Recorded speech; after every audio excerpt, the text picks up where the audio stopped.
And now I'm in position to talk about what is the maximum force. If I push F harder, as if I push F and the blocks go together, the accelerations are the same. I push F harder, the accelerations are the same.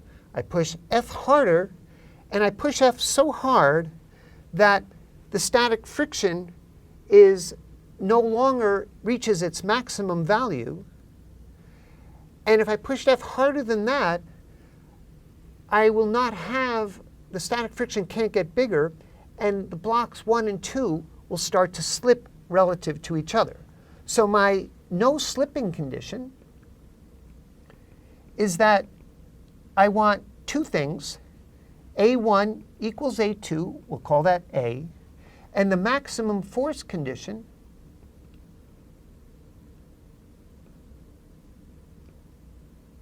is that F static is equal to maximum value. Now, what is the normal force between that we refer to in our friction law? There's two normal forces, the ground and the normal force between the surfaces. But the static friction that we're talking about is between the surfaces, so that's why we use N here and not N ground. And now I can solve for this F max. By the way, we also have the condition that Fk is mu k.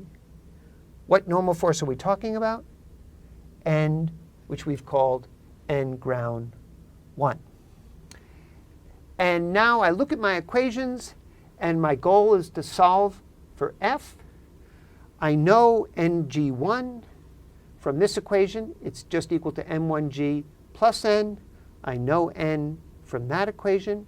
So Ng1 is just the sum of the masses times g. So I know this. I have F, which is M2a.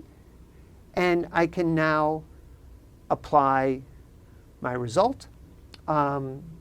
So what we'll do is we'll solve for the A's, A1 equals A2, in terms of F max.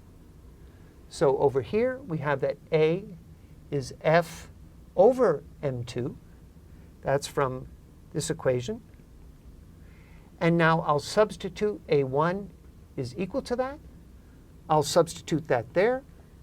And I get that F max is going to be equal to Fk plus F static max. That's that one. Plus M1 times A1, which is F static max divided by M2. And so I get that F max equals, now I'm going to substitute in all of these values. It's going to look a little complicated. And so I'd like to have a little space here for that to get everything in here.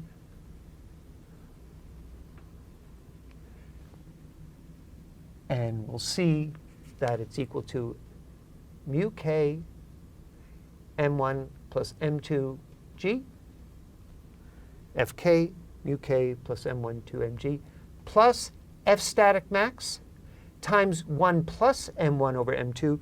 But F static max is mu n, and n is m2g. So I get m2g times 1 plus m1 over m2. And there is, if I push any harder than that, block 2 will slip with respect to block 1.